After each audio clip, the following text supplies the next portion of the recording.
Beauty Cap 26 here, just and hobbies. And he just caught me in the middle of painting his nails here. I'm gonna paint his nails. Okay, those are done. Put that over there. And take some E6000. Hopefully it's open. It's not.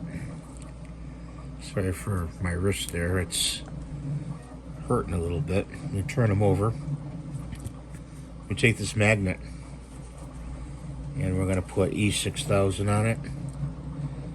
And E6000 is pretty good because if you ever want to take this off the magnet, you may not, but if you ever want to take it off, it'll come off with the E6000. It's like a goop, you know. So we're gonna make this a magnet type of display.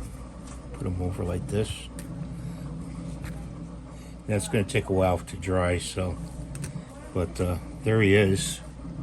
He's pretty good looking. I still got to touch him up a little places here and there. Thanks for watching. Have a great day. Please rate and subscribe and give the thumbs up. God bless you.